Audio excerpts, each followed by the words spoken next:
Hello? Got it.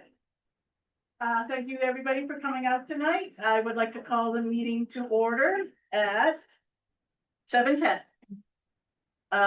Notice a special town meeting, Town of Woodstock, May 19th, 2026, 7 p.m. 1, to elect a moderator. 2, to consider and vote upon the following resolution, to have Brockway Road paved and drainage issues addressed.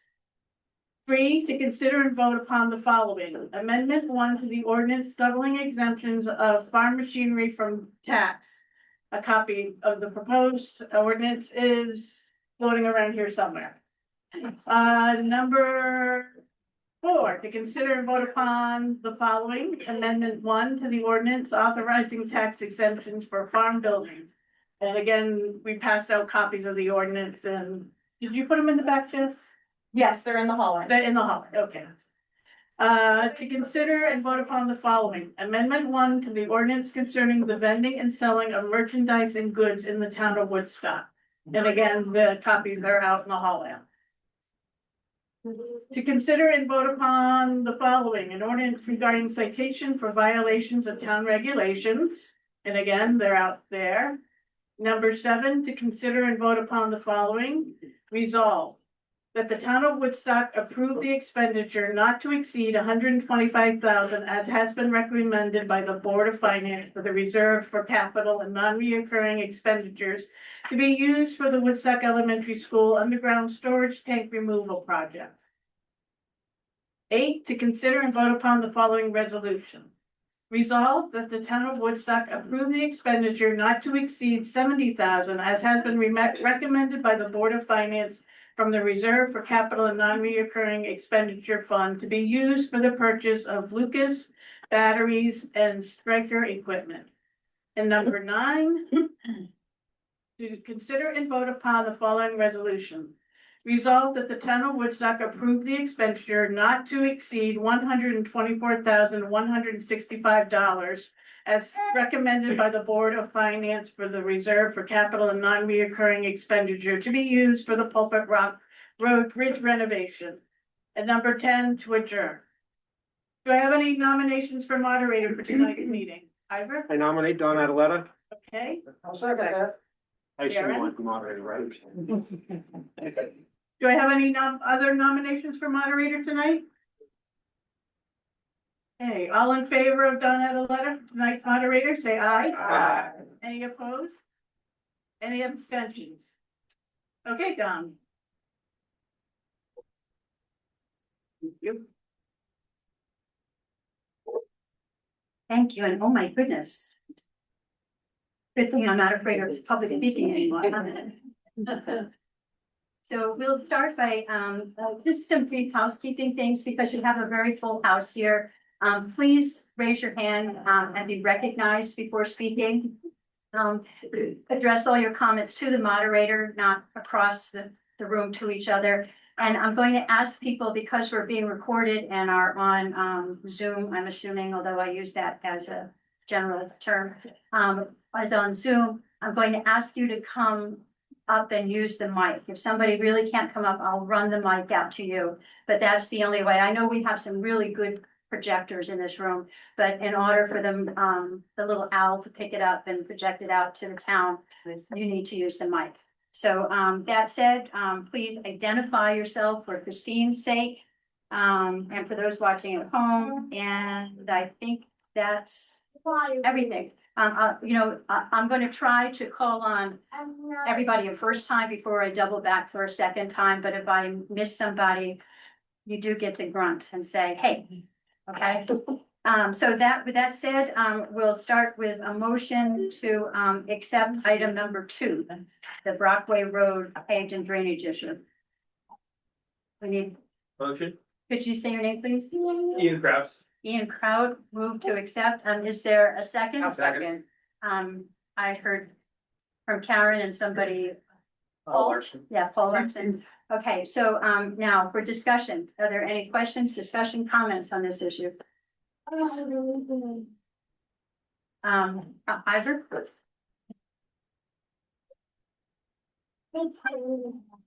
So, Ira McDonald, 2 questions. How much is this going to cost the town? And if we approve this, what happens to the other miles and miles and miles of unpaved roads that we have in town? And is this a slippery slope? So I don't know who that's a question for, but that's my question. And our first selectman is going to answer that, so here's that. Again, thanks for everybody coming. Really appreciate your time. Rockaway Road is a dirt road located off of Hawkins Road in West Woodstock. It's 3,200 linear feet long. 15 houses are out on that road. We had a petition from a citizen to ask to have this road paved. There were 28 signatures submitted and 26 of them were accepted. Before I get into some of the details, I just want to read a letter from the town attorney, Rich Roberts. It says, "Good morning. That question can come before a town meeting, but it won't have any effect until the necessary funds are appropriated and the engineering and design work is done. So if this does pass, that doesn't mean that the town's just gonna go out and start paving. There's a lot to do with it. There's trees that have to be removed. We have to get easements from the abutting landowners. 16 catch basins have to go in, all kinds of drainage or retaining pond at the bottom. So the proposal at this point to do the whole thing in one shot is roughly $700,000. And Jason has proposed that we do it in stages, work on a certain section, try and get the paving, the drainage done, and then just keep moving on. As far as the other roads in town, we do have a scenic road ordinance, and several of the dirt roads in town are scenic roads. And per our ordinance, we cannot pave those roads unless it came back to another town meeting. It's quite a project and it's not that long. Again, mud season was a real problem this year. And it was because of all the extra frost that was in the ground. So it took forever for it to melt out and we ended up having a great deal of mud. As far as the dirt roads go, this is number 3 as far as priority, as far as trying to move on. Can you just say what the other 2 are? Thank you, Tim. You said this is number 3 in priority. As far as rating, it's not the worst one, it's not the second worst one, it's the third. I was just asking, can you share since you said it's number 3, can you share what the number 1 and 2 are? Pulpit Rock Road is one of the worst ones, Child Road is another one. Unfortunately, a lot of our dirt roads have a serious elevation in them, so that's an issue too. I want you to reach, no, that was a request, I'm not being official. Anybody have any more questions? Thank you. No, Jan, There's a question in the back. I'm sorry, yes, Ray. Hey, how you doing? Ray, You gotta You come have up. to come up to use that. I know you can project. No, Just say your name. Ray Morgan. Ray Morgan. Quick question, it might be for Chairman, as a resident in the dirt road. Speak into the mic, please. As a resident in the dirt road, how's the town feel? With me, I love the dirt roads, I ain't gonna leave it away. For money. We don't know what he's saying. Oh, for the dirt road, I'm curious how the town feels, there's a lot of money in your pocket, does the town feel it'd be wise for us to do it or not do it? Like I said, it's a course, and that's what's kind of leading me, I just don't leave it dirt roads, but, thank you. Did everybody understand? wow. Okay, the question, and staying here in case I'm misinterpreting you, the question was, okay, how does the town in general feel about paving over dirt roads? Has that question been asked? And spending money to do that? Did I get it? Yes. Okay. So that was the question. Does Chandler have an answer? It basically comes down to money. What's the priority for the town? If we start putting this kind of money into the dirt roads, it's gonna be a big impact on the budget.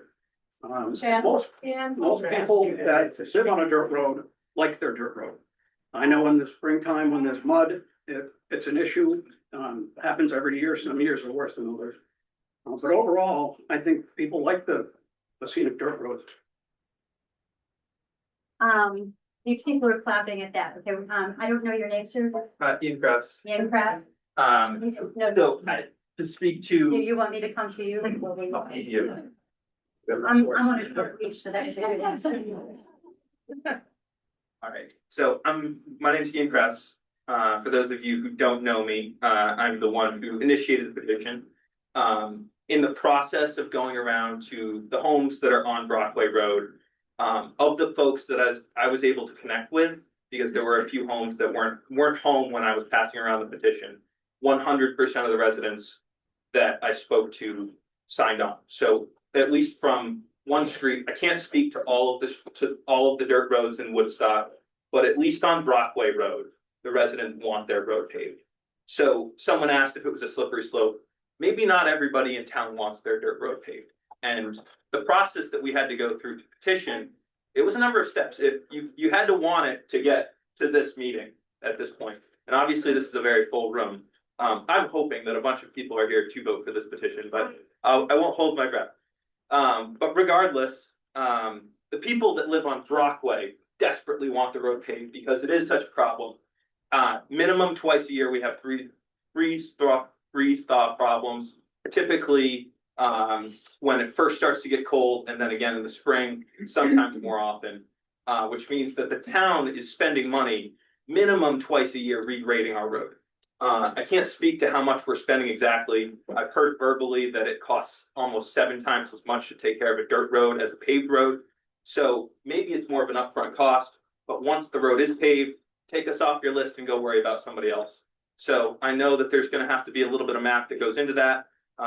Maybe someone needs to run a return on investment, but at the end of the day, long run, it will be cheaper from a long-term maintenance standpoint. So I can't speak to all the numbers. We still have to get it priced. It's got to be designed, like Mr. Paquette said. But if nothing else, the residents on Brockway would very much appreciate it. It is a safety hazard. As it gets really bad, typically if you don't have a 4-wheel drive vehicle, it becomes borderline impassable. I know folks who've gotten their cars damaged, and God forbid it was ever an emergency vehicle that couldn't even pass. So that's my little sales pitch, I guess. Thank you.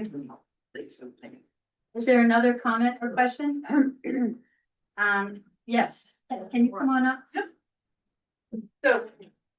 I just wanna make sure I'm doing the math right, so we're estimating $750,000. I just wanted to make sure I have it. So say your name and then speak, Yeah. think of it like a Yeah. horn, not an ice cream cone. So my name's Darcy Zappin, and I just wanted to make sure that I'm looking at the math right, so we're looking at $750,000. 700. 700, okay, and did 15 houses? Yes. So we're looking at about $47,000 per house of investment into this. That's all I just wanted to. So Thank you. looking at the Thank you very general much. picture. Suzanne, did you have your hand up? I just had a question about what. I know, but you need to wait till you get up here to say like this. I know you're a good at that. My name is Suzanne Woodward. I just had a question about what, Mr. Paquette said. He said that, today, if we approve this, will we be back to referendum when we have one phase of the project that goes over what our minimum is to require a referendum?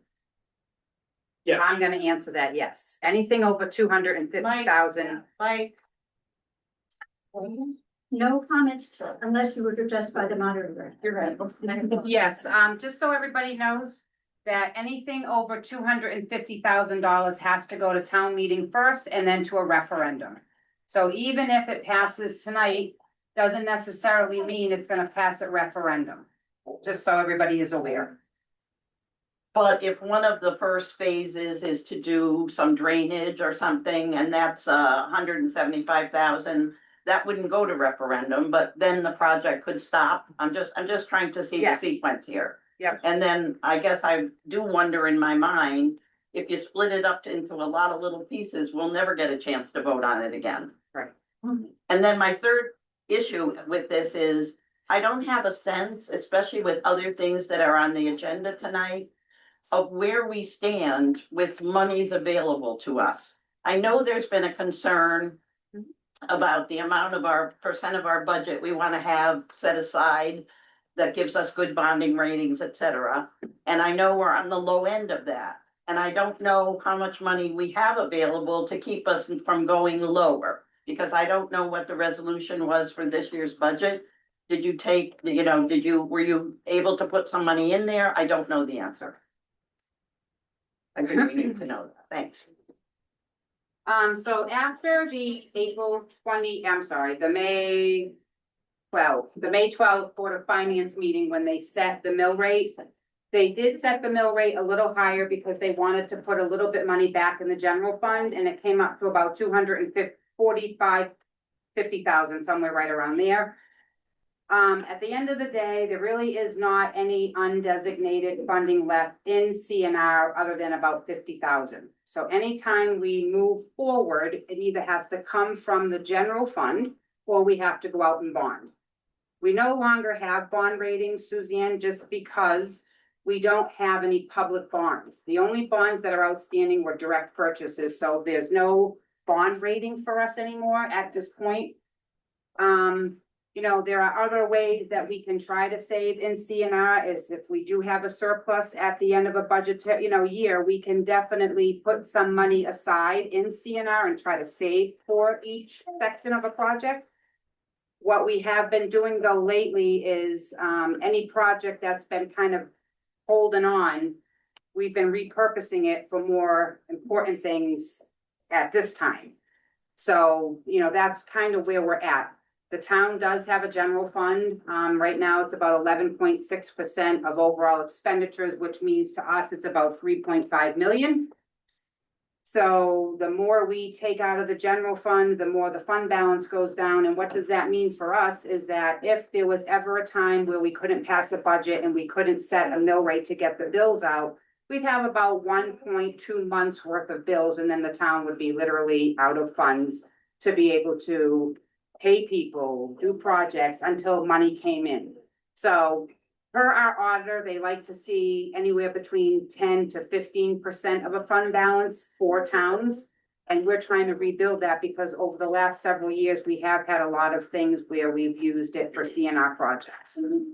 So, the money's running dry. I'm gonna be perfectly honest with you. I have no other way to say that other than it's running dry.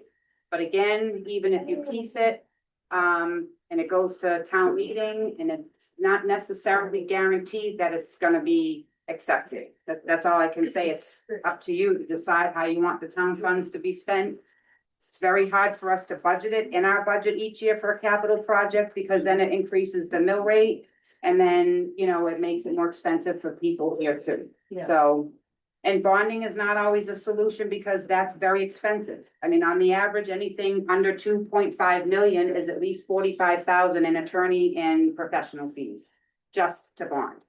So any project that we do, I think it's safe to say it should be prioritized on what affects the townspeople the most and how the tax dollars are spent, because we have an elementary school that needs over $10 million worth of work, and we need to start working on those things. So, I mean, I do understand, everybody would like to be able to have things, but the town, there's just no more money. There's no more money coming in. There's no more revenue. We've tried to find ways to get more revenue, and we just unfortunately, at this time, have not come up with that solution. Thank you, Karen. Welcome.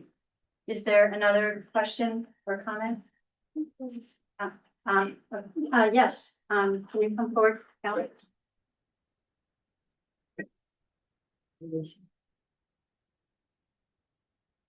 Meeting up. I'm Calvin Healy. I live in East Woodstock. I've lived in town my whole life. I see Brockway Road as a bad investment for us taxpayers because that road goes nowhere. It's a dead end road. If you have never been on it, probably a lot of you have never been on it. It was a dirt road forever. We didn't just roll up the asphalt. It's always been a dirt road. So, it probably affected the price of your house when you bought it. If it was already built on Brockway Road, it was lower because it was a dirt road. You kind of have to live with it. It's a dirt road. It's there. And the town highway department has excellent equipment and excellent operators to grade their roads. They've done a beautiful road this spring, which was probably one of the worst winters we've had in about 15 or 20 years. And they got right out there and put more gravel and stone, and they've got great operators for the grader, and they do drainage. I just think this is a bad investment for us. Thank you very much. Thank you, Calvin. Is there, yes, Rebecca?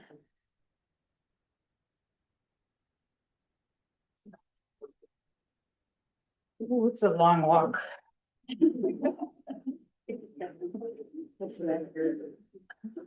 So, a couple of things. First of all, if anybody's, Rebecca, hi. oh, yes, I'm Rebecca Hyde. I live on English Neighborhood Road. If anybody's car is being damaged by one of our roads, I think that needs to be addressed. You know, if that's true, then that's important. I was kind of looking forward to this meeting because for years I have wondered about this question of, is it cheaper to pave a road or to leave it as a dirt road? So I was hoping that the highway department would show up with charts and numbers and be able to say, you know, this is what the last dirt road we paved cost, and this is what the maintenance costs are, and how long you can tell I'm in accounting. You know, I don't see how you could expect 100 people to make a decision without a little more detail than about $700,000. Because even if it's not at the stage of the design being done, we need more information. And also I understand there is some kind of a town's capital assets committee being formed so that we can prioritize and know where to put the money and all. So I think this decision should probably wait. If anybody's car is being damaged, my understanding is that's a line that the state draws and that has to be dealt with. Okay. Thank you, Rebecca. Any other comments or questions? So close, Mary. Come on up.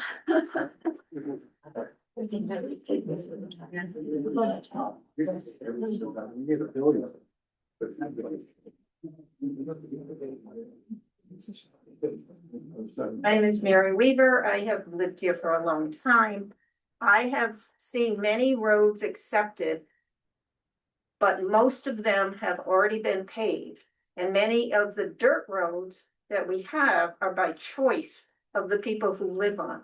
Because if you built your house on a dirt road, then that's a choice you have made. So I need to think about how much money we would be spending and why. I know this was a bad year, but. Thank you, Mary. Seeing no other hands. No. Okay, come on up. You're right, you usually wear your orange shirt and I can see. Hi, Dave. Christine, fine. Say your name. Like a horn. Like a horn. Can you hear me now? Yeah. Okay. So, Bob Frudenberger, and, I can understand, issues you could have on a dirt road. And, maybe there's a compromise somewhere, because, you know, even though people live on a dirt road, they still pay taxes. You know, they're part of their community. Maybe there's a way we can come together and a mutual benefit. Thank you. Yes, ma'am.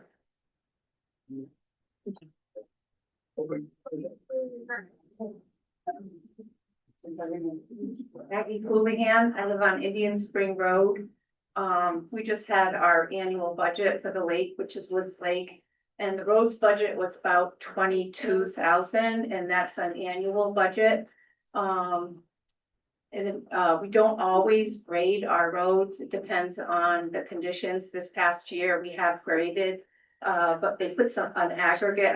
I apologize, I don't know what it was, but a few years ago, they put that down and hardened, and it made a big difference for us. But I'm just thinking that maybe Witches Woods and Bungie are possible resources. And we did pave one section. It was very problematic. It helped a lot. So that was very good, but most of us like the dirt roads. Next. Okay, you ready to call the vote? Okay, so all in favor of, having Brockway Road paved and drainage issues addressed, signify by saying, well, actually, put your hand up, we're gonna do a count. Well, We'll try it voice wave first. yeah. So say aye. If you're in favor Aye. of this. And if you're opposed, say nay. Nay. Saved us a lot of time. Thank you. I'm off that. The motion failed. But thank you for that detailed conversation. Moving on to item number 3, an amendment. Amendment 1 to the ordinance doubling exemptions of the farm machinery from tax. And again, that proposed amendment has been available for some time and is physically here in the room today. So do I have a motion to approve that? Motion to approve. I didn't see. Gail, Oh, okay. and is there a second? No, not Gail. Gail Dickinson. Oh, okay. It didn't sound like you're white. Yeah. Dr. Dickinson. Is there a second? I'll second. Thank you, Jessica. Weaver Boots. Yeah. Okay, so now discussion on this. Ivor. So this is a question, not a comment. The, as it says, doubling of the exemption. But as I read it, there's a baseline exemption of $100,000. And this is adding an additional $250,000 to that? Or is, I don't understand the specifics. So that's the baseline question. What is this actually? Thank you. And who from the selections? Okay, thank you. Come on up. So you are. I'm Lonnie Wright. I am the assessor in Woodstock. It used to be $100,000 state mandated farm machinery exemption. For the 25 grand list, the state increased that to 250,000. So that's what we would be doubling. I didn't understand what you said. So state mandates Buildings or machinery? machinery. The state mandates that we do $250,000. Then we have, yes. Point of order, is it not that this, and I'm not right?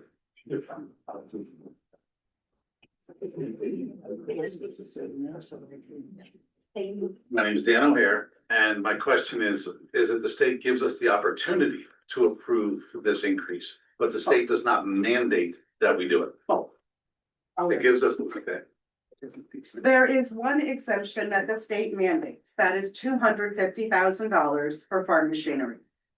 Then the state also gives us the option to double that $250,000, and that's what we're talking about tonight. Oh, wow. That's not what the amendment says. That's not what it says.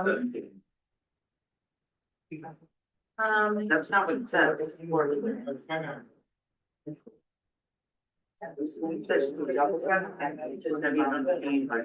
Yeah, so the current exemption is 100,000, is that correct? None. On the 2024 grant list, the state mandate was $100,000. For the 2025 grant list, they increased that to $250,000. So we used to double the $100,000 mandate, and now the town is looking to double the $250,000 mandate. Is that how? That's not what it says. That's Okay, not what it says. right. So I understand in 2024, the state mandated that the tax deduction level was 100K. In 25, they mandated that it be 250K. And then in 26, this year, they're mandating that it be raised to 500,000. No. Okay, so. You're saying can. Okay, 2024, the state required that we do $100,000. Okay. The town used to match that $100,000. They doubled it to a total of 200,000. Okay, Now for the 25 grand list, the state has increased the mandated exemption to $250,000. So because of that, the town wanted to look at also doubling the 250,000 since they used to double the 100,000. Does that make more sense? And it's not for 26, it's for the 25 grants. They just wanna increase it to 500,000. Is that basically? Well, 250 we have to do. Right, and they doubling it would be 250. 500,000. Correct. Could you just let them know what the impact is? And, Sure. and when would it go into effect? Sorry. So I. Answer that too. It's not 2025. So if everyone votes to approve this, it would go into effect for the 25 grand list. So we would have to go back and do certificate of corrections for all the farms that would then qualify for the higher amount. So the state mandated $250,000 currently is a revenue loss of $50,833. At $100,000 local option, that costs the town $6,063. If you go up to 250, it would cost the town $15,158. So essentially it would cost the town $9,000 more for the farm machinery. Excuse me. Okay, all right, we've got lots of hands. I'm gonna put that anybody who has not already asked a question 3 times. Somebody in the back, yes, you, sir.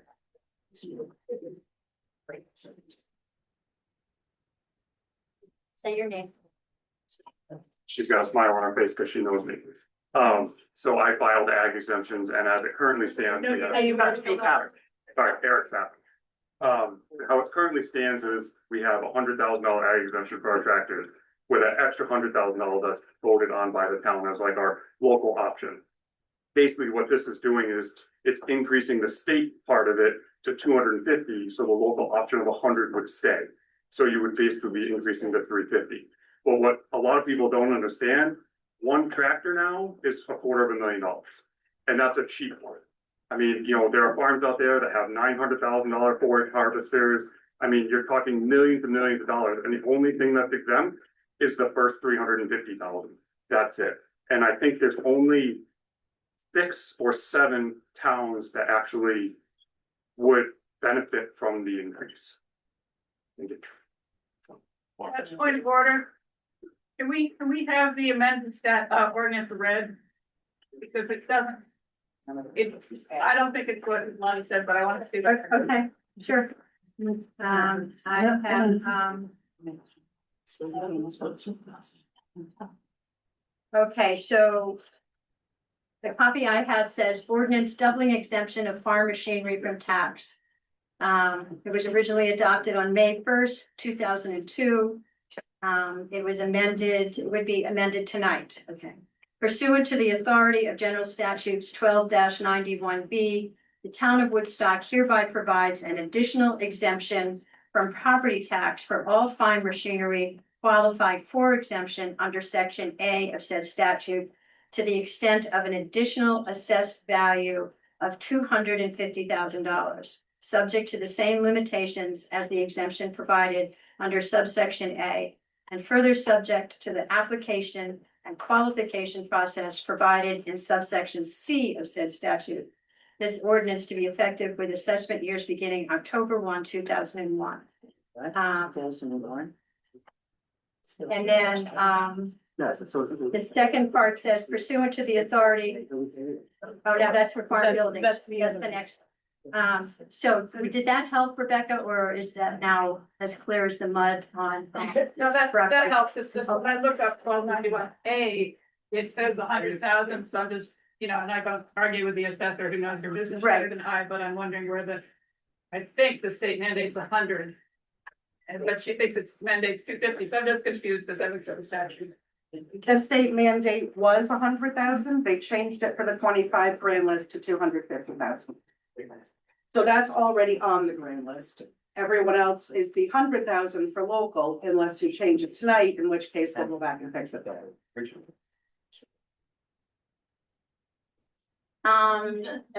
somebody in the front row. I'll get back to you, Suzanne. Was there somebody here? Ma'am, did you have your hand up? Anybody here in the front row? Okay, I will, but I saw hands over here too. Come on up, come on up.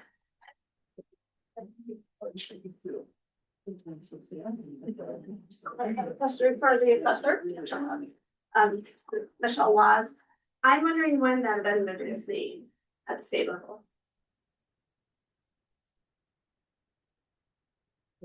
It was made for the October 1st, 2025 brand list. We all had to change it for this brand list. No, I understand that, but when was that enacted? When was their In March. official vote? I Yes. don't know. I'll have to look it up. Okay, it wasn't recent, it was, Oh, yeah, it was this past year. right, but it wasn't like, between when we went to referendum and now, like, I mean, before budget. No, it was before that. Okay, all right, thank you. Thank you, Michelle. Yeah. Yes, sir.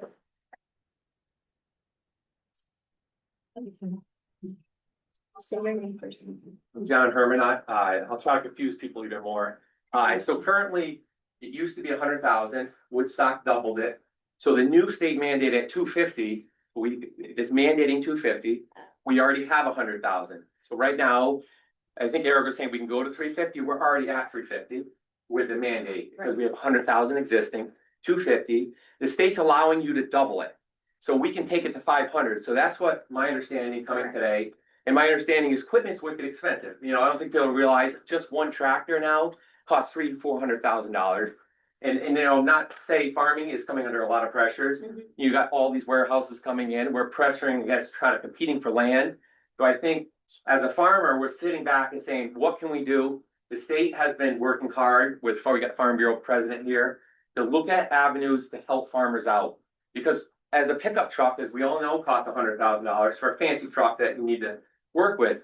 What farmers are dealing with, it's a lot. So we're just asking if we can get that 500,000. It would help tremendous. Thank you. Thank you. Anybody else? You have something? So my sorry. My question is around the retroactivity aspect that was discussed, because there's nothing in the ordinance that was read to us that says anything about it going back in time.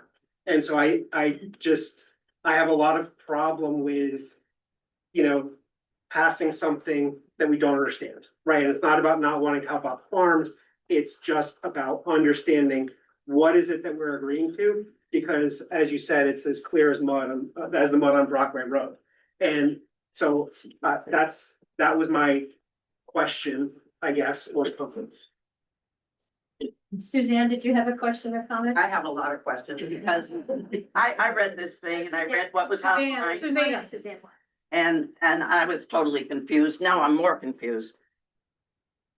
You know, we're here to double the exemption, so I didn't realize, I thought we were doubling 100,000, which was crossed out on this paper. I didn't know that we already gave an extra 100.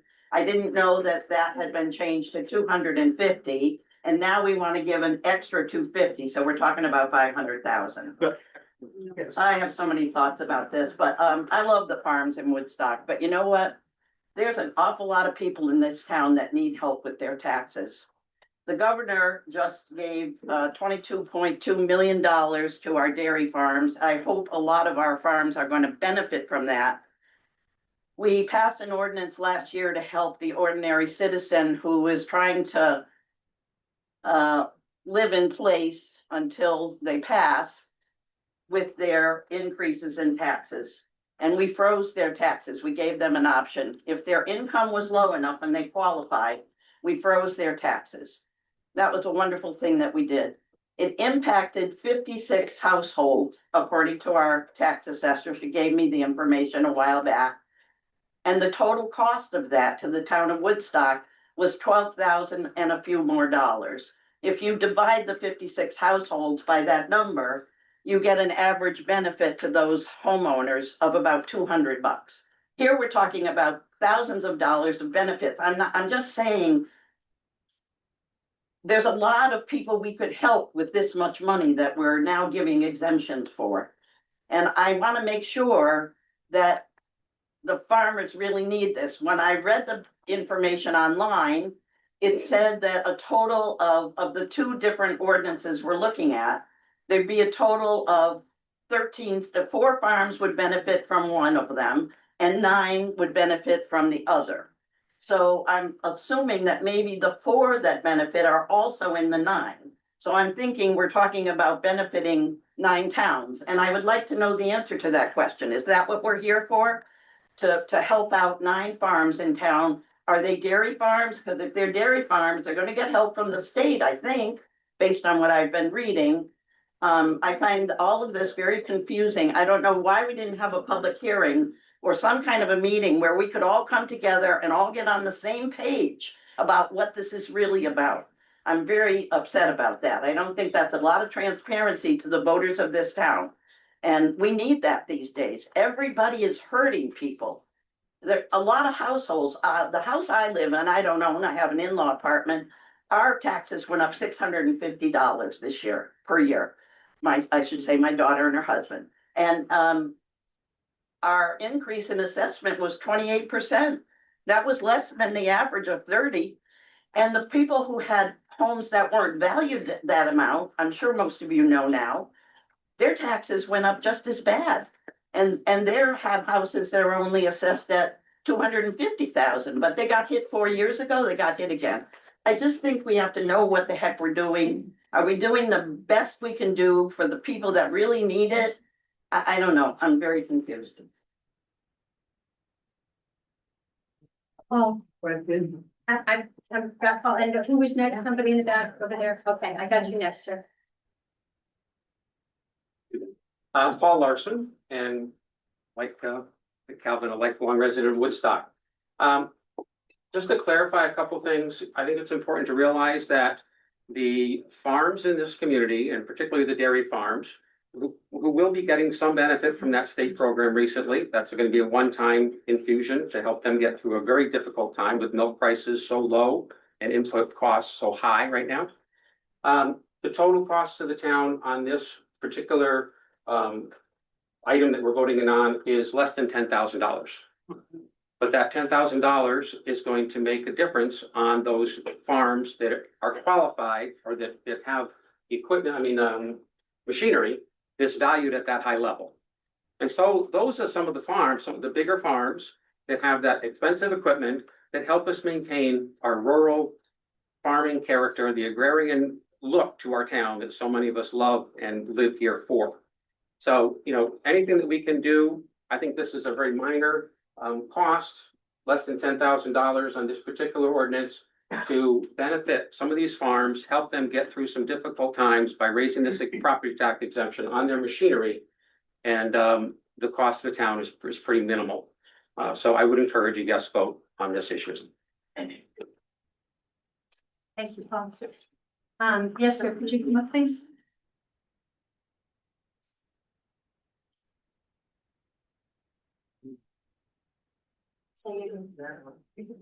Christopher McManus, Woodstock. I think the farmer that spoke earlier made this very clear to me. This is not a new $500,000 exemption. There's already a mandated $250,000 exemption, which means, and the town already has the 100,000 extra, so already the farmers are getting $350. All this does is increase that from $350 to $500. Now, I think a great way to get rid of the farms here in Woodstock is to not support the farmers.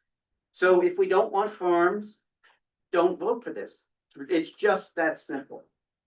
My wife and I have lived in East Woodstock we bought our farm in 2004. This exemption doesn't apply to us because we have a small farm. But I've watched, since 2004, I've watched farm after farm go out of business. And that trend is going to continue unless our farmers are supported by this town and by the state. It's just as simple as that. Yes. So if you don't want any more farms, don't.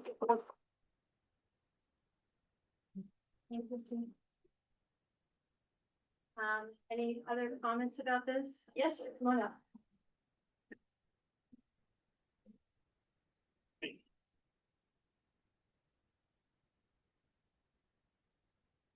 Say your name. Hi, everybody. I'm Dana Chapman, Pinecroft Hill Farm. And I am not a dairy farmer. I'm a beef and vegetable farmer. But like John F. Kennedy said, a rising tide raises all ships.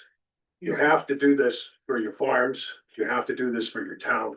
It may seem small and it may seem like it's, inconsequential, but it really tells you, how you want your community to be. Do you want it to be a rural community or not? You really have to do this. Is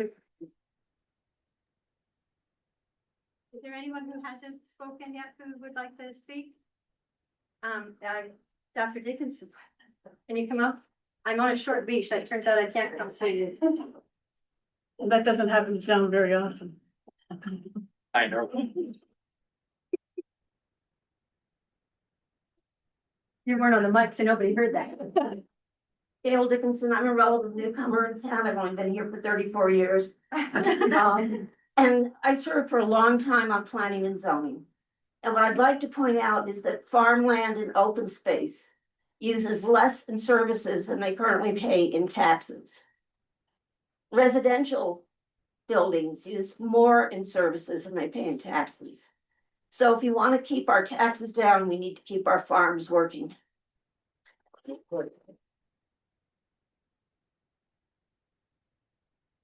Waiting for the buzz of services. Thanks. Okay, Ray wanted to speak and, okay, and yes, sir, way in the back there with the hat.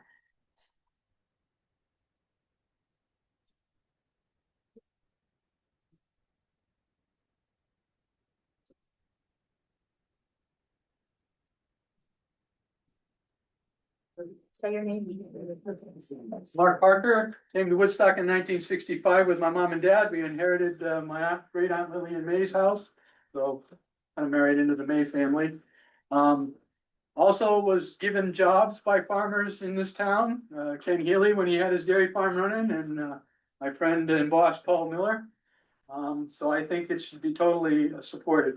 I did have a point of order question though. Oh, yes, sir. So should the date, the assessment years beginning like October this year?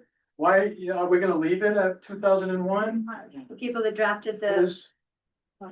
Maybe we should, if this is adopted, I would suggest that we, beginning this year, right? October 1, 2026. Well, I think you mentioned something about it being retroactive for 2 years, is that correct? I was told that it was going to be effective with the October 1st, 25 grand list, Okay. but I don't know. I would propose that we change that And. for the vote. Right, so well, not only that, but it does say that this ordinance to be effective with assessment years beginning in October 1, so you're asking for 25 years. I'm not I'm not, asking. I'm not. May I speak for a moment? I do have that up here. Yeah. And it does so basically, this is a Public Act, 25-152. Connecticut increased the mandatory local property tax exemption, farm machinery from 100 to 250. Right. And the assessments are to begin on or after October 1st, 2025. Okay, we called, so this was, did this go into the call, into? So what you would normally do is when you update an ordinance, you would set it for the correct date. Okay. It might still But say, isn't that what we're doing now? he said it was 2001. Right now. We don't want it to start You're right, so we need 2026. to amend It this. needs before to we be vote on amended it. to October 1st, 2025. Any other points of order you'd like to? Okay. Thank you. Okay, so we're gonna continue with conversations and then we'll ask for a motion to amend the motion. Ray, did you want to say something? I'd like to speak, but I can't. Well, no, you need to.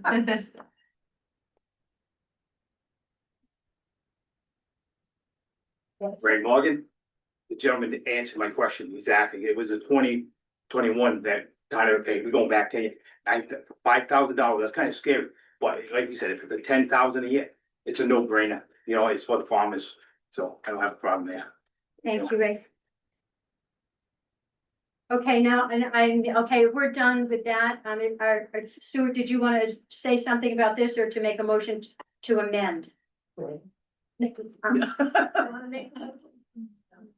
I want to say something. Oh, well then come on up and say. Here.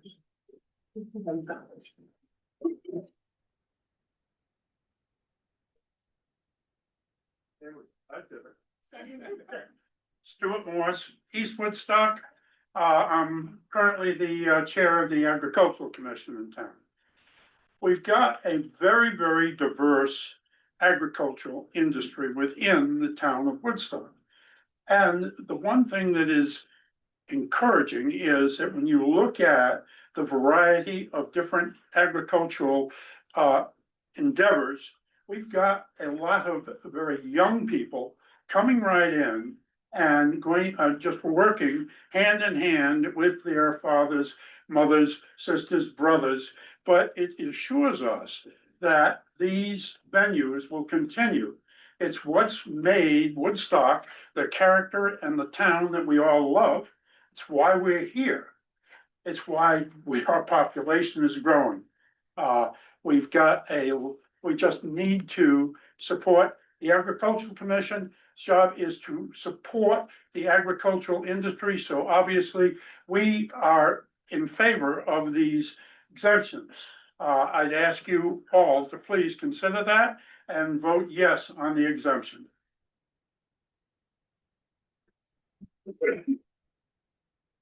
You have comments? Yes, ma'am, could you come up, please?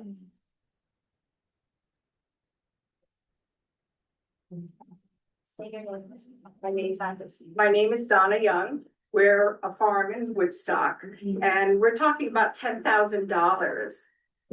One farm donates more than $10,000 to all the different outfits around our community.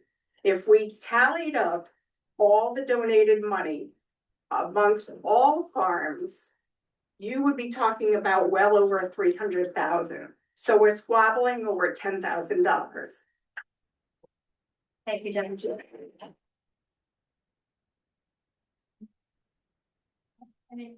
Yes, sir.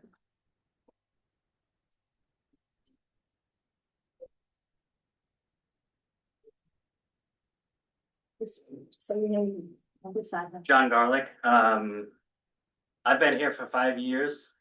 I came up to look at the house. I did not know Woodstock at all. I'm from Rhode Island. We pulled up to the house. We loved it.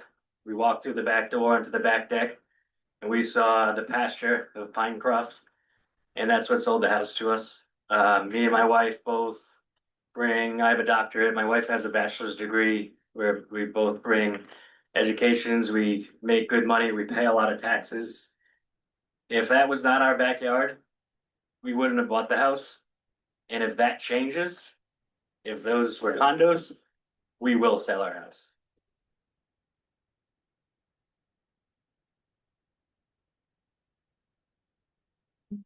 Any other comments? Questions, points of order? Yes, in the back.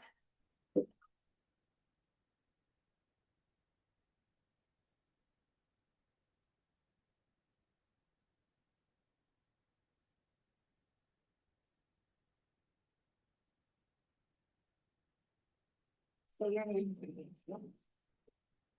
How you guys doing? My name's Andrew. I'm a resident of Woodstock. Last name's Corbine. Andrew.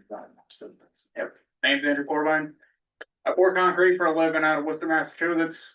I go to a lot of residential areas, a lot of farmlands, and they're building condominiums in them, and it's looking horrible. Watch families, nothing left. Nothing to even give.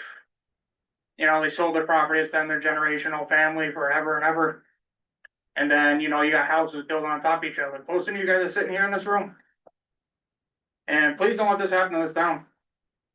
It's really gonna make this town go downhill quick. We all see it, we all feel it. There's generations of families here that are building their own farms.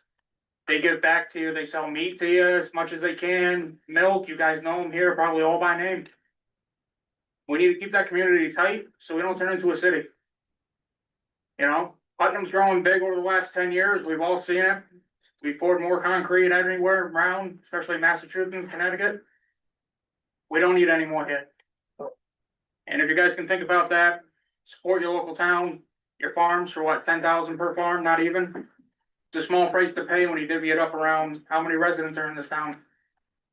It's almost not even probably $1 a day. And you only gotta pay it once. So with that being said, thank you.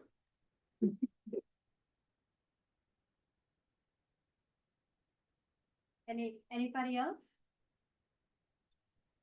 Okay, then we need, yes, just start. Motion to amend be in order right now? Okay, thank you.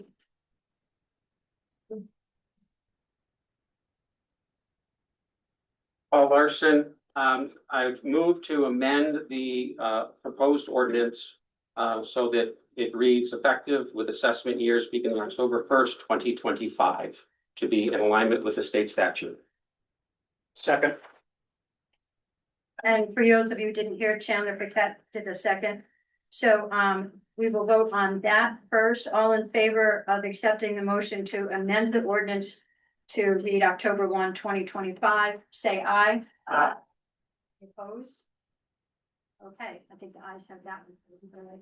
And then if you're ready with the discussion, we will call the vote on the issue of raising the tax exemption. So, So moved. yes. We already have. them. Joseph moved it. Okay, he moved it before. Yeah. Who was the second?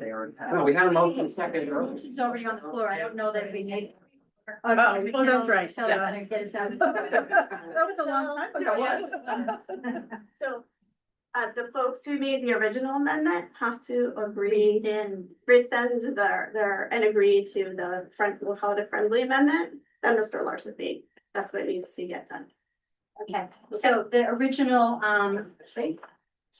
who made the original, you've got the notes. Christina, Gail? No. No. Stu. He did the amendment, right? Yeah. So, no, who made? Oh, that at the beginning. To start the discussion. Point of order. Yes, sir. Once the motion was made and seconded and discussion ensued, now there's an amendment made to amend that motion. Correct. Which passed. Correct. It is owned by the body, not the maker of the original motion. So you do not need to get approval from the original motion, maker of the motion. You can just the body owns it. They have voted to amend it, and now you go forward. Now I'm confused. No parliamentarian here. Well, but we've got a lawyer here. So why don't, I don't know who's right or who's wrong, but to err on the side of caution, let's let the original motion maker say, I rescind the motion. Second person. Okay, that was Gail Dickinson and Jessica Weaver. So Gail, Dr. Dickinson, do you rescind your motion? I do. Okay, and I do. okay, so now we need a new motion to vote on this. You can just vote on the amendment. With the amendment. Oh, No, yes. I want to get it right. I don't want anybody to say that this isn't correct. So, okay, so we need a motion to vote on the new thing that has the amendment, okay?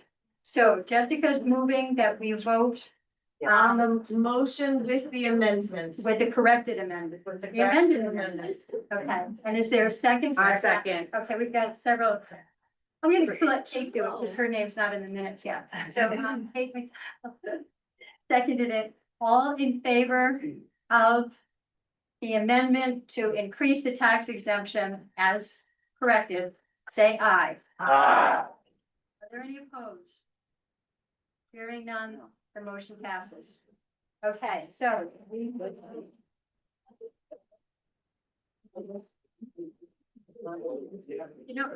I know it might seem onerous, but it's really good that we're having these conversations and asking these questions and raising these points. So saying that, we're gonna move on to item number 4, which increases the tax exemption on farm buildings, already approved farm buildings.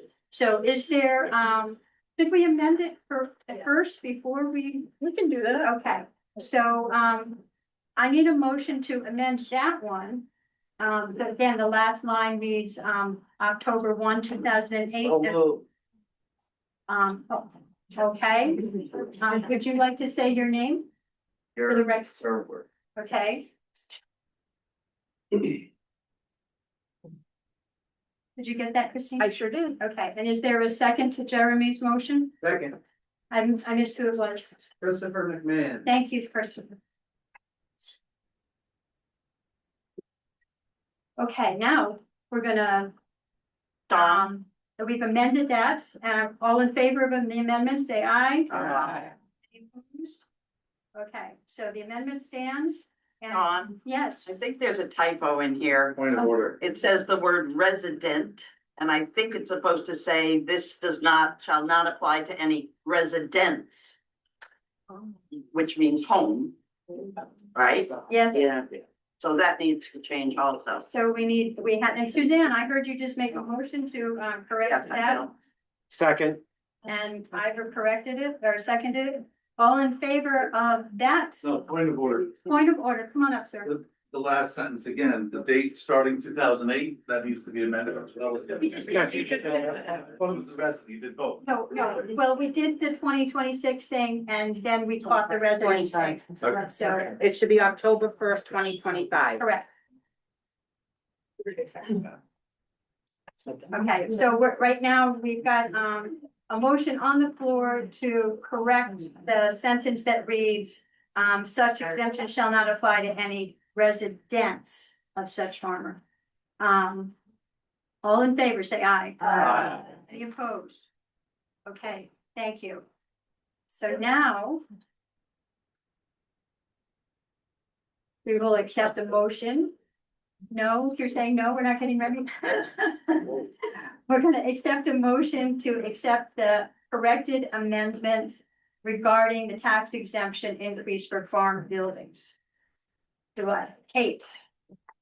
And who's seconding? Joseph. So Kate and Joseph out of that. All right, discussion on this. Can Lonnie give us the up-to-date numbers? Sure. Of course. This one is a little more straightforward because there is no state mandate. The town has done a local option, $100,000 per farm building. So one farmer can have 10. But the town is looking to increase that to 500,000, which the state allowed in their enabling legislation in 2025. What is the The cost? total revenue loss on the 25 grand list for the increased farm building would be roughly $37,000. And how many farms? I believe it was 9.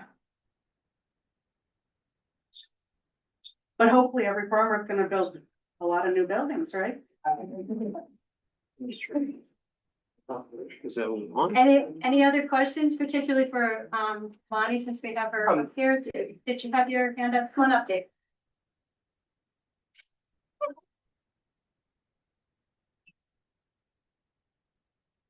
Thank you. Say your name. Thank you. My name is David Fortin. I have mixed feelings about all this. First of all, I would say I do support our farmers and I support our community as a whole. So what I would like to know is what is the plan from the Board of Selectmen to offset the decrease in revenue? These abatements. And I'm not asking anybody to get up here and give me a direct answer, but I think it's important to realize that every time we do an abatement, as important as it might be, it just gets distributed amongst the rest of the citizens in the town. Correct. So we have to think about that as a community as a whole when we're doing these things. Although they may feel good and they might be the right thing to do and it may be in line with our virtues, I just want to say that has to be some consideration. Sitting on the Board of Finance for 11 years, I can tell you every single year, I heard about revenues decreasing, the lack of revenue, the lack of ability to gain revenue. We need to cut this, we need to cut that. We can't fund working on the schools. We can't do this, we can't do that.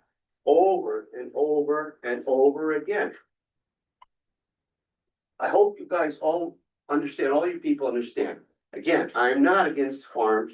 I'm not against abatements of farms. I just want everybody to realize we have a gigantic problem in Woodstock that is not going away.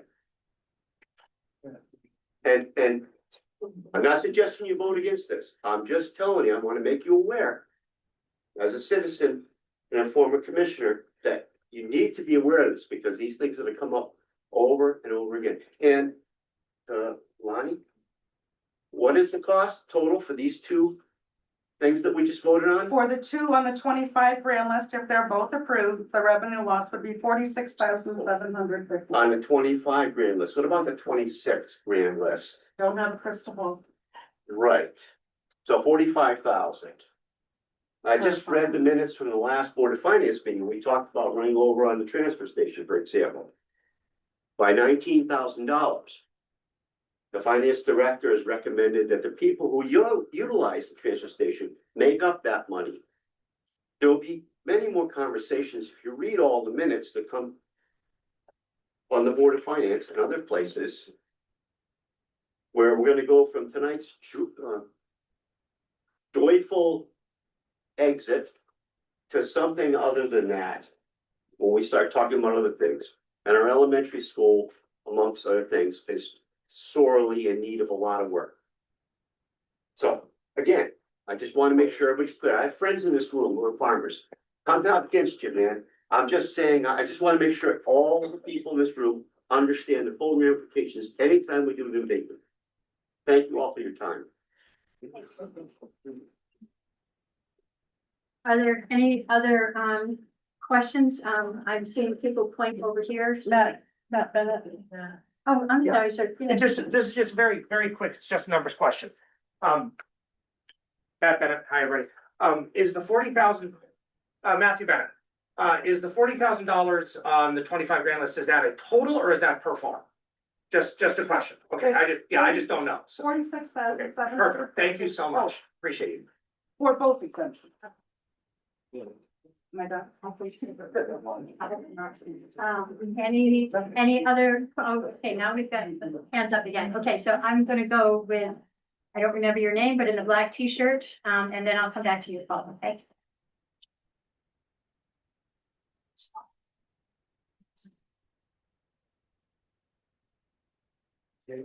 John Garlick again, just so we know the number, 46,750 divided by approximately 8,000 residents. It's under $6 per person. Mr. Larson, and then I'll call you. Yeah, I just wanna, piggyback a little bit onto Lonnie's comment, which you said kind of flippantly, but it's real. In that, because she said when she was up here, so we hope every farmer builds buildings. Well, that's exactly what this ordinance will help farmers to do. Building a farm building, especially a dairy building or any other kind of specialized agricultural building, costs in the hundreds of thousands of dollars just to begin with. And if a farmer knows up front that we've got that municipal tax exemption, it will spur more construction and more development of these farms. So that's a very real thing. And that's what we hopefully all want, to allow the farmers in our community to be successful, to expand, to accommodate the diversity of agriculture we have in Woodstock, as well as the next generation, that are many of whom are in this room and show a lot of enthusiasm, and very encouraging to see them getting into the family farm. So again, I hope with the minimal nominal cost to the town and the taxpayers, that this ordinance would pass as well. Thank you. Yes, sir. And then I'll get to you, Jeremy. Hi, I'm John Herman. I think of like a domino effect. You know, I'm originally from Sterling, Connecticut, and not too far south of here. And you see the dairy farms, all agriculture. There's not a lot of agriculture in town anymore, and you see development. It is so sad to see it. And so when I say domino effect, farmers who can get lower taxes on an investment for a freestall barn that has a 20-year investment, or we're looking at doing a compost facility that's going to cost a lot of money to put in. You know, we're also renting a lot of land. We have a lot of owners that own land. They feel passion towards that land. They actually will try to offer to sell that land to a farmer. And what does that farmer a lot of times do? They'll buy that land and maybe sell the development rights, take a discount, sell the development rights. So I think of this money, you know, this $40-something thousand, you know, we laugh sometimes at farmer, why are we even doing this? Because New York, it's way cheaper to farm. You know, we have, you know, I married into the farm in Woodstock, but all it takes is a few house lots to be sold, 1 or 2 farms to go out, and the cost will be a lot higher. And we know how expensive education, people got to live somewhere. but sometimes if we can preserve, rural community of Woodstock, I laugh when the state wants to do statewide zoning. There's a time and a place for everything. You got Thompson with places that can put more apartments and homes. You got Putnam. Let's try to preserve Woodstock. Let's try to preserve the rural character, because I know the farmers are committed to this town and they will try to purchase land just to preserve that land, even if it's leveraging the farm for the long term. But I thank you if you will vote on this. Thank you. Thank you. Jeremy, did you want to say something?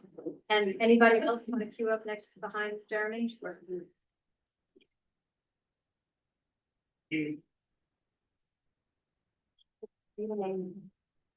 Jeremy Sir, can you hear me? Yeah.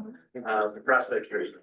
I guess I'm a wicked newbie. I'm in my 15th year here.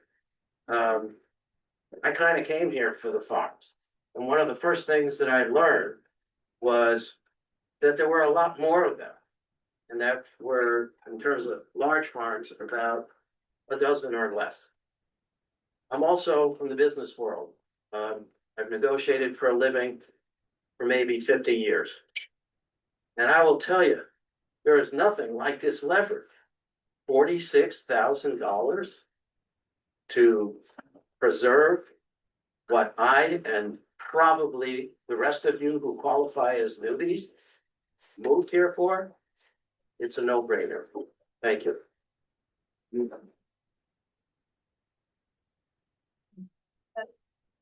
I'm not sure if it's a point of order or simply request that one of the speakers that came up here left with my amended amendments. So I'm fired. I got my cheat sheet notes on. Okay, so any more questions or comments? Okay, then we're ready to call the vote. All in favor of extending the tax exemption for farm buildings, say aye. Aye. Opposed? Motion passes.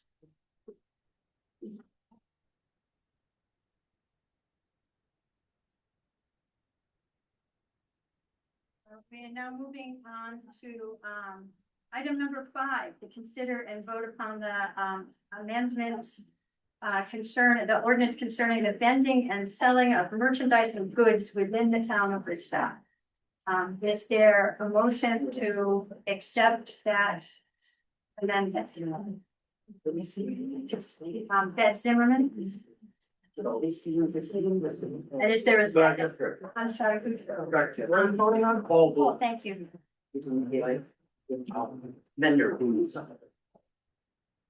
So, the same paper on that ordinance, on one side is the ordinance as it is stands right now. If you flip it over, there's a new amendment, it's a new ordinance. We don't have.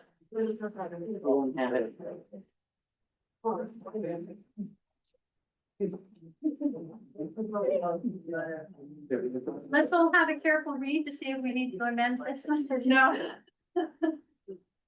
I took this right from the ordinance book and took this right from whatever the selectmen's office gave me. Okay. So, which one I'm looking effective? Not the one 1972, the, oh, Both might say. I forgot to change that.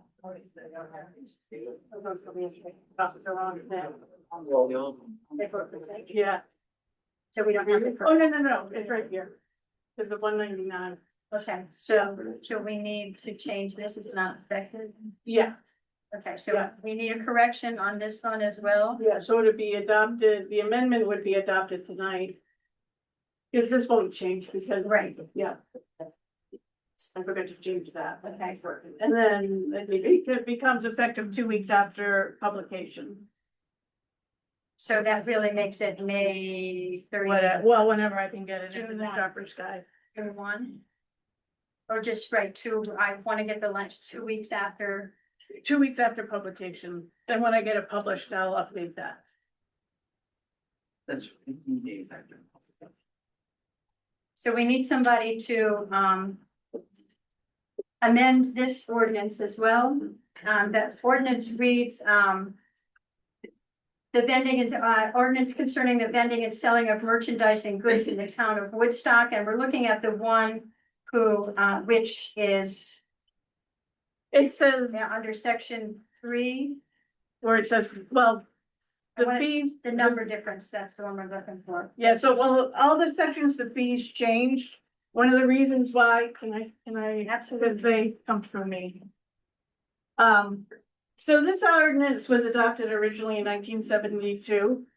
And the fees to, go door to door back in 1972 was, $5 for 1 week or less, $10 for 1 month, and $25 for a year. So we decided that that was really pretty cheap.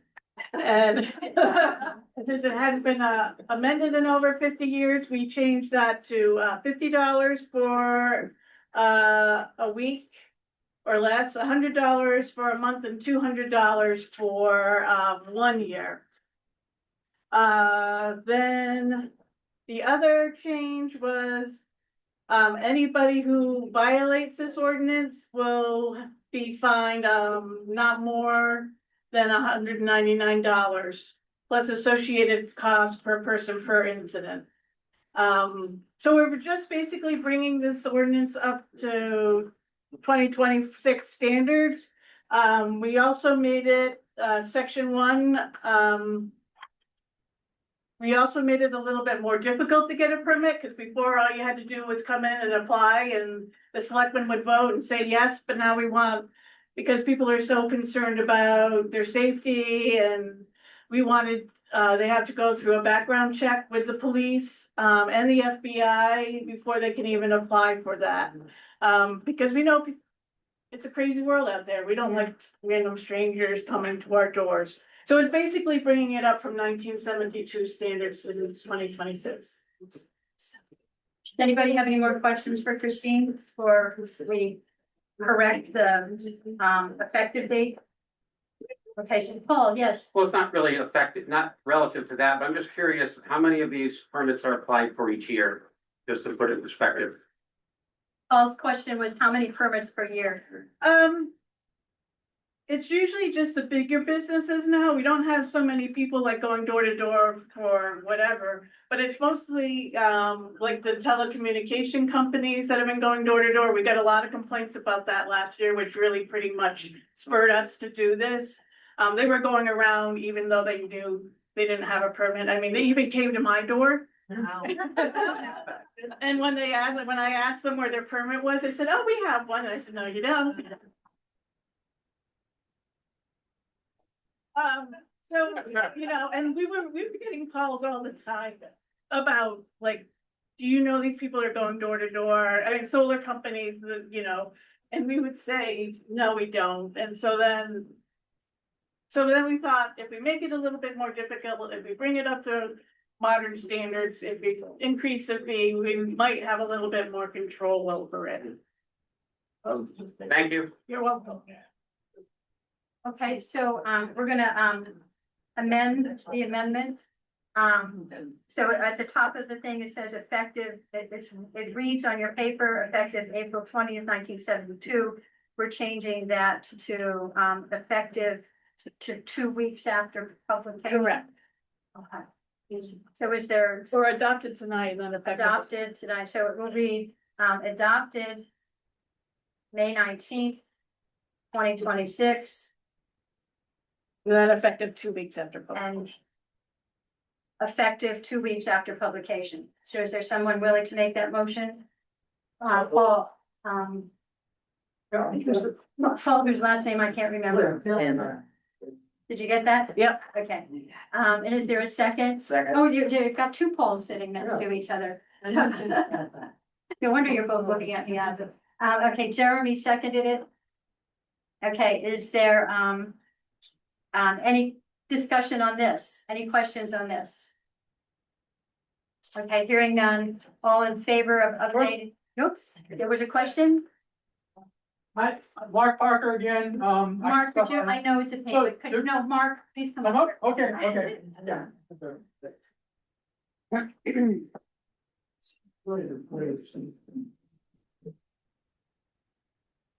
Okay. Okay, hi, everybody at home. Yeah, Mark Parker, 60-something year resident of Woodstock. Does goods include food vendors? I'm curious. So what about roadside food vendors? Do they get a separate permit? This is just for door-to-door sales. Oh, door-to-door sales. Okay, right. Thank you. Any other questions? Yes, ma'am, come on up.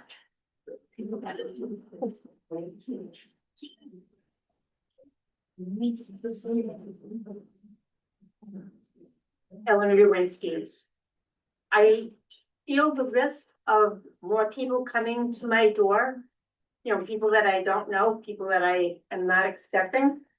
But I'm wondering how increasing the cost is going to introduce accountability for the people who are already out there going door to door without having a permit.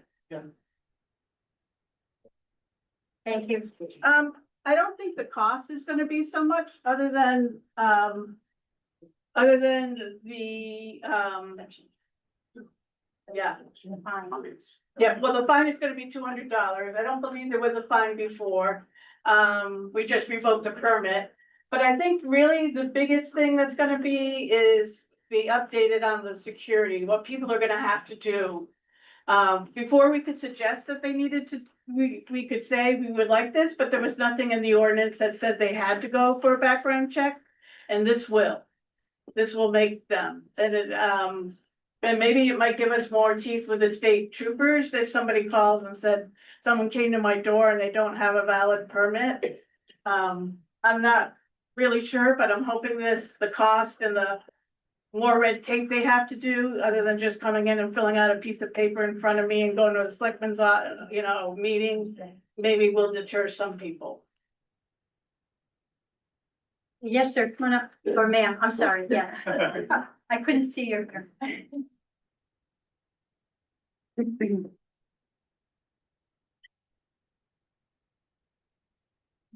My name's Darcy Saffin. I just have a quick question about who is paying for the background checks?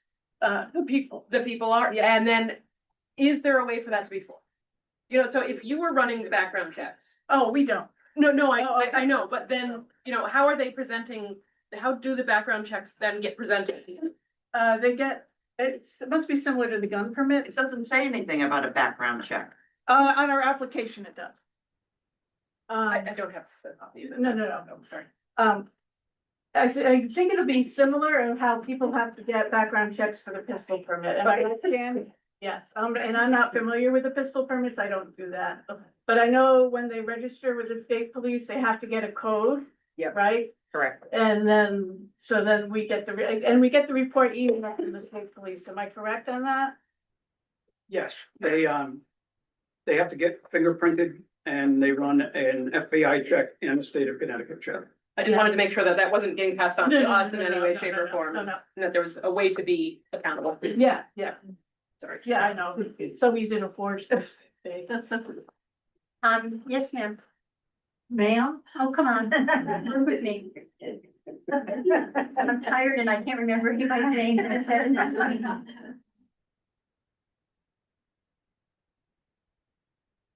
Thank you, ma'am. Hi, I'm Jean Pillow, and my questions are other towns doing the same requirements? That's one, and the other one is, how will this be enforced? So.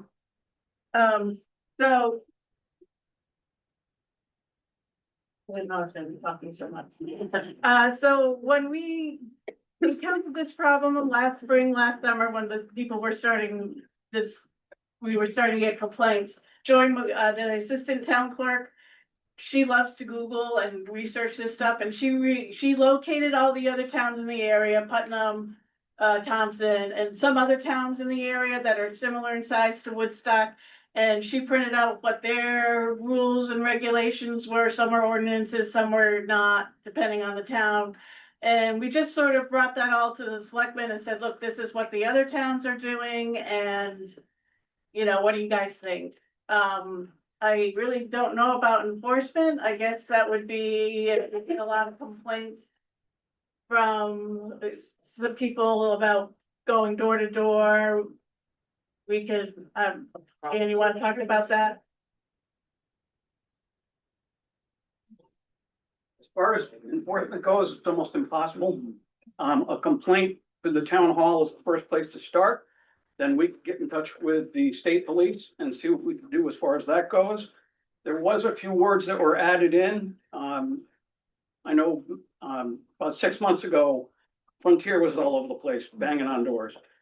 So I added the word services to the, instead of just, listing, goods, we added services so that somebody trying to sell you, cable TV or, solar panels or whatever, we also, we increased the numbers, to make it more, I mean, $5 for a permit, it's not worth the paper to file for $5.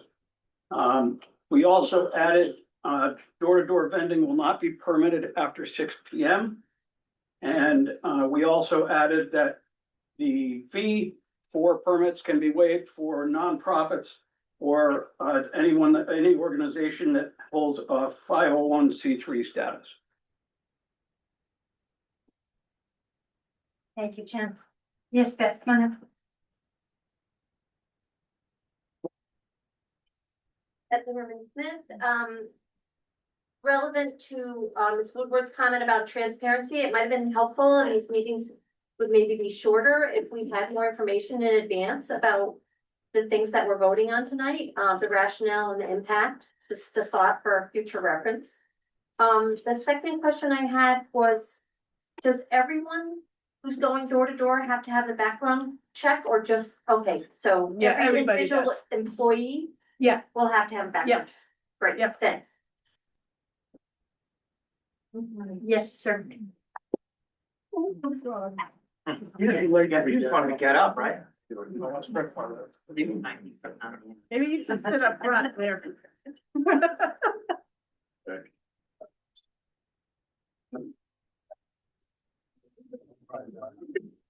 Bob Friedenberger, I just have one question. Section 3 says that, the fine shall not be more than $199. Why $199? State statute. Okay. State statute. That state's crazy.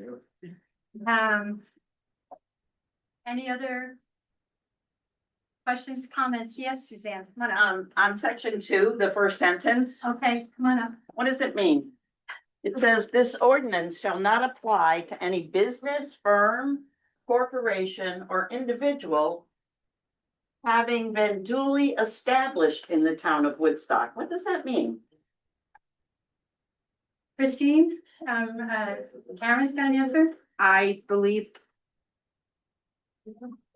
That you've lived here? if it's my personal interpretation, it would be anybody that has established a business in the town of Woodstock would be non-subjected to that.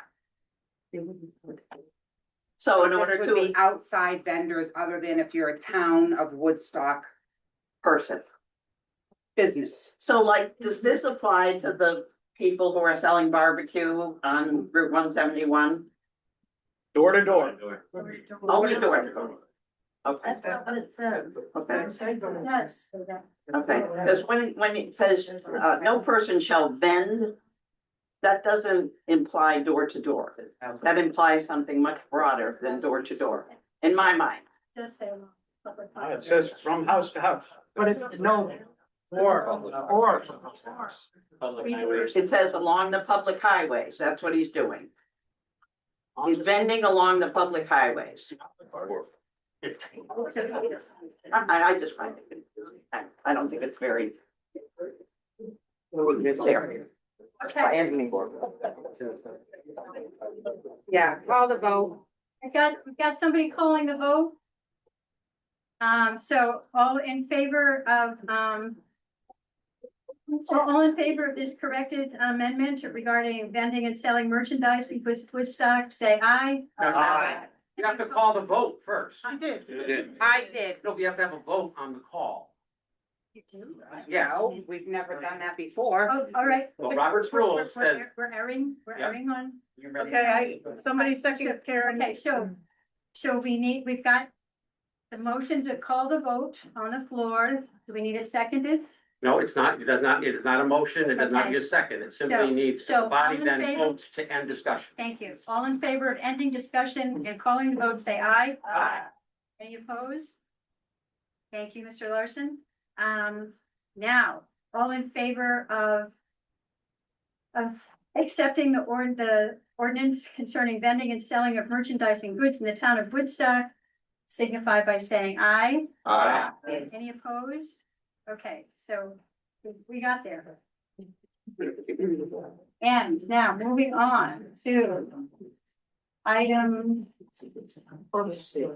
number 6, an ordinance regarding citation for violations of town regulations.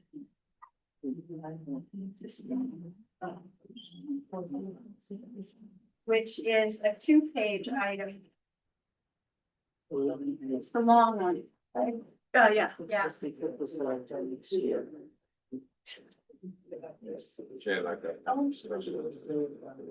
Is there a motion to accept this? Motion to accept it. I've got Joseph Adaletta, and who seconded, somebody in that, okay. Who seconded? Tell us your name. Gail. Gail Dickinson. Thank you. I'm sorry, I didn't see that it was you, Gail. Yeah. Okay, so any conversation about this, any discussion about this, any questions about this?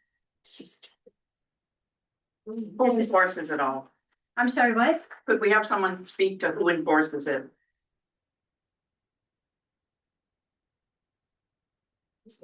The reason that this item was brought forward, last year we had a citizen that did some work on a historic road without proper permits. The only way that we could get anything from this gentleman was to take him to court. And that cost a lot of money, and it can cost a great deal of money, depending on how long it drags out. The reason for the citation ordinance, and many, many towns have something just like this, is so that if somebody violates zoning regulations, historic district regulations, or the scenic road ordinance, it gives the town some teeth. It has the ability to assess a fine per incident per day, and that would be taken on an individual basis depending on the severity and what rules are broken. But at least this way, we've got a way to find somebody without having to take them to court.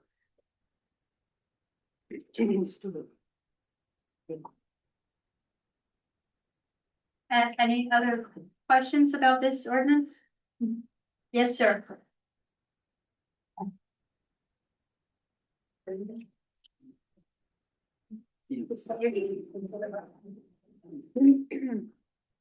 Bill Gerwinski, so as you don't know, I'm the chairman of the Wetlands Agency in town. I'm looking at this and it's section 2, first line, it says wetlands agent. But it doesn't have any reference to wetlands regulations. So why do you have wetlands agent in there? I believe the wetlands part of it, we were supposed to remove. It was in several different areas, but the Wetlands Commission has its own citation ordinance. Okay, and they also, the historic district is out of, not mentioned in section 3 also. Do we need a number of corrections and amendments on this You should bring it up. ordinance as well? All I can say is that the town attorney blessed this. He read through it and I would definitely make a motion to remove wetlands agent from section A, section 2, item A. Why do you feel that it needs to go in on section 3 as well? No, I'd say historic district is missing. Historic district is missing from section 3. You have it in section 2A, but not section 3. You are correct. The other two are listed, but it should include the historic district as well. Okay, so now, looks like the date on this is March 9th. This is the most current version. This, looks like the date on this document is March 9th of this year. Is that the most current, is this the most current version? On the very On bottom. the bottom, it says that this is version. I'm looking at what I have. What I have, is listed adopted May 19th, 2026, effective 2 weeks after publication. No, Jan, it was printed out on, That is from the attorney's office. Oh, because the that attorney's happened, I office. think what happened is it should have been cut and pasted onto our own. Because anytime I have correspondence with an attorney, we get that image with the time and date that it took place. So yeah, I would say that that is when the attorney reviewed it. But the ordinance, if it passes, will be effective today. Well, I was just bringing up the wetlands because I, in previous versions, did mention the wetlands regulations. Yeah, do you want to go? Let's read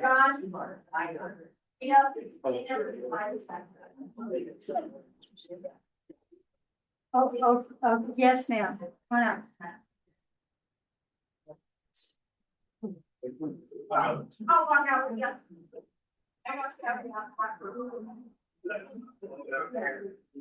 I'm Marla Bucks. I'm also a member of the Inland Wetlands. Marla, Agency. closer to your mouth. Closer to my mouth. I can talk loud too. But anyways, there's some language missing in section 1. When it talks about section 7-147H, and that should read of the Connecticut General Statutes. Second, on section 2, where the wetlands agent was crossed off, should actually be building inspector. Because when I looked at the ordinance for the Historic Commission, it states that the enforcement, and I think it's section 9 of their ordinance, says that it's to be enforced by the building inspector. So the building inspector should also have the authority to issue the citations. But the thing that I noticed that kind of bothered me the most about it is when you read the fines for violations in the Inland Wetlands Ordinance, it speaks this way: the agency of the town of Woodstock, acting through its wetlands agent or its designee, is hereby authorized to impose a fine of up to $1,000. Now, there are many options for enforcement. Now, our wetlands agent is authorized by regulation to issue wetlands agent approvals, to issue notices of violation, to issue cease and desist orders. It currently does not say in the regulations that they can issue citations, but the ordinance would control. What I'm finding missing from here and from the regulations, by the way, I went to look for the regulations for the Historic Commission. They were not posted online. I went to the town clerk's office and I looked to see what was the current Historic Commission regulations, and it was unclear to me what was the current regulation. So I don't know how you can enforce a regulation that you don't have knowledge of. But one of the things that I think should have been in here is that in the first section, in section 2, I would have it read the zoning enforcement officer, building inspector, town planner, or any duly authorized land use officer of the town of Woodstock, collectively referred to as officer, may issue citations for violations of zoning regulations, historic district ordinance, or scenic road ordinance in the town of Woodstock with the advice and consent of the Planning and Zoning Commission and the Historic District Commission.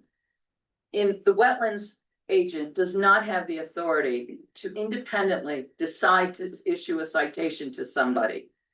This ordinance doesn't put any guardrails on the officer who's going to issue the citations to say that they have to go to the commission from which the violation is occurring from and seek their advice and seek their consent. And I think that that's important because currently you now have a contractor who is your inland wetlands agent, your zoning enforcement officer, and your town planner all rolled into one. That may change down the road.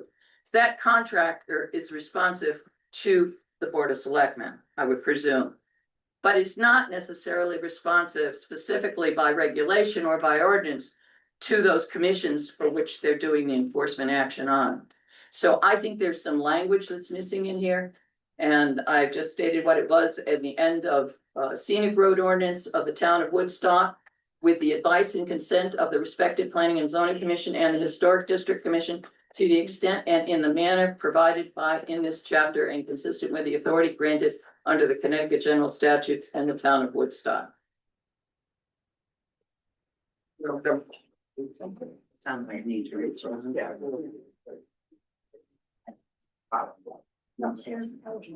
I think at this point, I would like to make a motion, if I may, I'm not sure if I'm out of order, to table this until the future town meeting. I second that, Mark. My parliamentarians. So, let's recall the motion to pass it and we'll table this. Yeah. Okay, so, Do the two people who made the motion have to? did they leave? Second, I second. It was Kate and Joseph. Kate. Yeah, Joseph. the people who, but, yeah. So Kate's saying she's fine and Joseph is fine. So,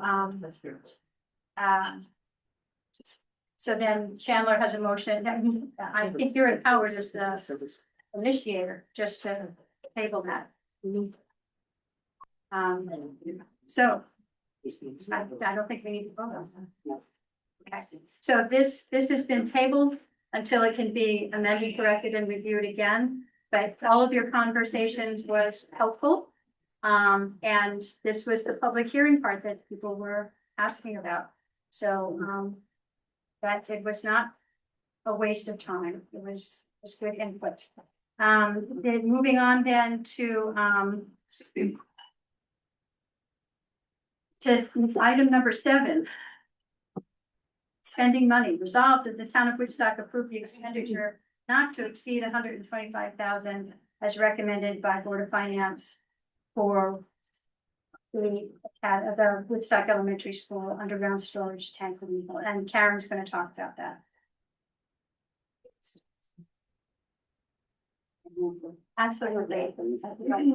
Good evening again. But I think we need a motion first. That we're okay. So if there can be a motion, and second, so we can have Karen start the discussion on this. Kate moved it and. Suzanne, okay, I was gonna say I love it, so Suzanne. Okay, We're just hot. okay, go for it. Okay.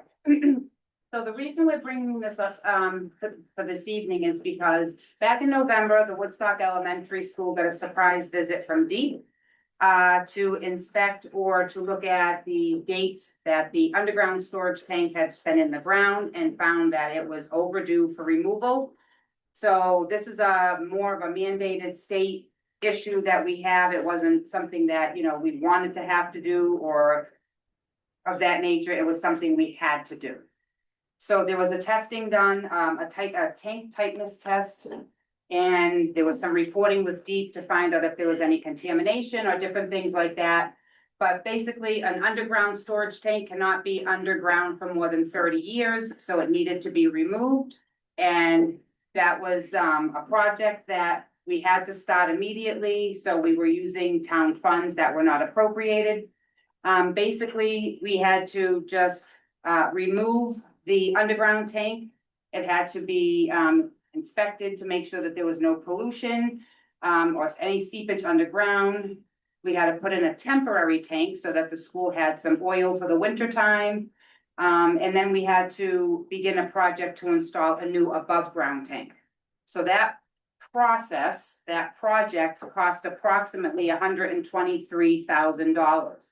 Now, originally, we had one contractor come in at $250,000, but the Board of Selectmen decided to vote and piece it out to save the town approximately over $100,000 on this project.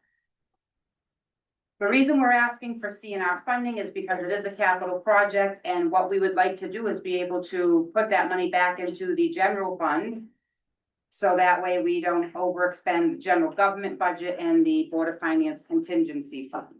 So that's why we are asking for the money from capital non-recurring to come back so we can even out our budget to cover the cost of this project, which has been done. We're just waiting for some fencing.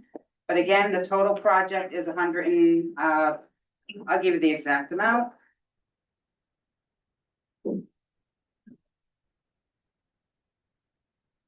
And I can also, if anybody has questions, tell you what this included. But the total project to date was $123,474.83.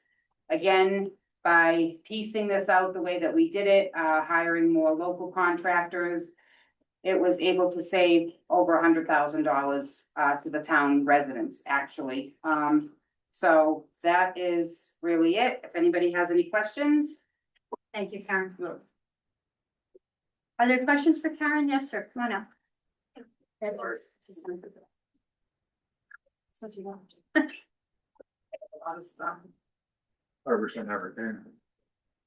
Bob Friedenberger, I just had a couple of questions. One, was there any pollution reported? Was the tank intact? I can. And I'll get the other one. So with the tank being removed, I don't know if it has, is there another tank going in its place or is it gonna be above ground? Okay,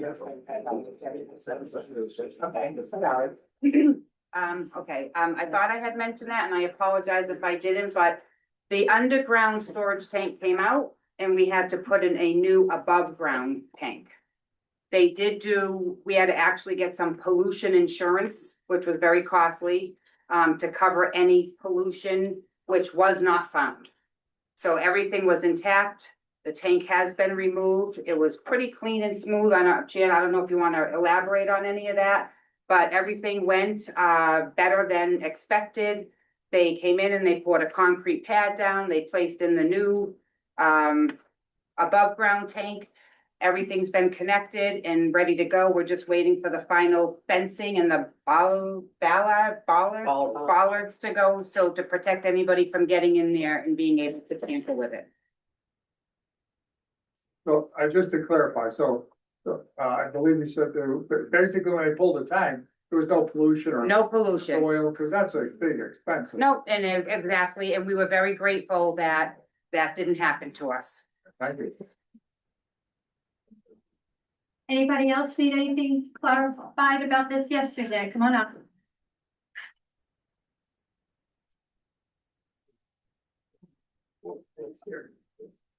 I just wanted to give Chandler Paquette some credit in the way he handled the situation.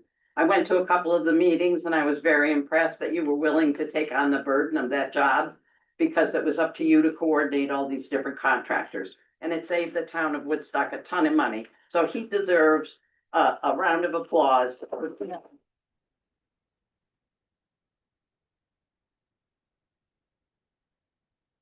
Anybody have anything else? Okay, so hearing nothing, seeing nothing. We will vote to approve the $125,000 as recommended to address the underground storage tank removal project. All in favor, say aye. Aye. Opposed? Okay, the ayes have it. Item number 8, okay. Resolved that the town of Woodstock approve expenditure not to exceed $70,000 as recommended by Board of Finance for the purchase of Lucas batteries and Stryker equipment. We need a motion to accept that. Motion to accept. Chris May. Yeah. Second. Who seconded it? I didn't see a second yet. Thank you. I'm sorry. Josh Fatone. Oh, thank you. Okay, now you're up again, Karen. Okay, I'm gonna explain this again briefly, and then we do have, I see some of our favorite firefighter EMTs here from our fire departments who can help answer any additional questions. So this came about, I'm gonna say a few years ago, they came to the town and asked for money to help buy these Lucas compression machines, which help do CPR electronically, and the town bought those machines for EMS. They are now requiring replacement batteries at about $8,000. And then back when we had ARPA funding from the whole, COVID, we also bought them new stretchers, but we never replaced the electronic hydraulics that lift the stretchers, which are becoming, I guess, quite worn and need a replacement. So, that's probably more upwards of 60,000 or so. So that's why we said not to exceed 70. Again, you know, these are things that they need to help save lives, and the selectmen and the Board of Finance members were completely supportive.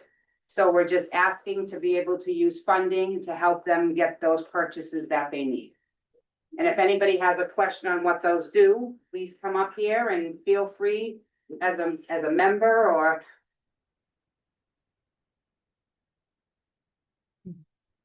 Thank you. Just say your name. Hi, my name is Mike Goldie. I'm one of the operations supervisors at Woodstock EMS. I'll try to be brief. I know it's getting a little chilly in here. I just wanted to take a quick minute to come up here. We just wanted to let you know what you guys are buying with your tax dollars and how much we appreciate your support. So the Lucas devices that we need the batteries for, this is a device we use for patients that are in cardiac arrest. It is literally, not figuratively, literally a life-saving device. It allows us to do our job a lot more effectively. The other devices, the Stryker equipment, are power loaders for our stretchers. So this is a device that when you plug the stretcher into the back of the ambulance, lifts it up. Having worked in this industry for 6 years, both here in rural regions and in Woodstock and in the city, and I've worked at plenty of services that didn't have this device, the incidence of injuries to patients and personnel is significant. As you can tell by my shirt, I'm not a lawyer, I'm not a finance man. The only thing I can say is that this equipment prevents injuries and, you know, lawsuits and things like that. And it just helps us do our jobs more effectively. And a lot of this stuff is kind of becoming an industry standard. So if anybody has any questions of a technical nature, technical specifically, I'm happy to answer those. Thank you, sir. Any more questions before we call the vote? Okay, all in favor of spending the $70,000 as recommended on the Lucas batteries and Stryker equipment, say aye. Aye. Any opposed? Okay, motion passes. And finally, item number 9. Resolved that the town of Woodstock approve the expenditure not to exceed $124,165.07 as recommended by the Board of Finance to be used for the Pulpit Rock Road Bridge renovation. Is there a motion for that? Somebody, So moved. thank you. I'll second it. And a second? Thank Oh, thank you, Ed. And now Karen is back for the third act. Okay, so really quick explaining this, I know it's getting late, we don't wanna keep you here any longer, so LoCIP, it's local capital improvement plan, it's 124,000 plus, that's actually a state grant. We used to be able to utilize it towards our budget and get reimbursement, but they've changed how those rules are, so now it gets put into our capital account. And it has to go to a town vote to use it. Pulpit Rock Road, they have a small bridge. We know that it needs to be replaced and we'd like to get the engineering started. So again, we're asking for your vote to approve I'm sorry, I don't have it in front of me. $124,165.07. To be able to use that grant for the purpose of starting the project on Pulpit Rock Road for the bridge. And Chandler's here if anybody has any actual questions regarding the bridge. Are there any questions regarding the actual bridge?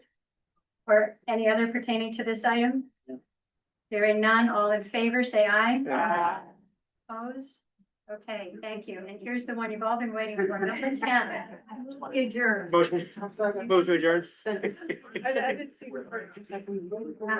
Or. Pick anyone, Okay. literally anyone. I just picked something. I saw Monica and those. Okay. We're not adjourned yet.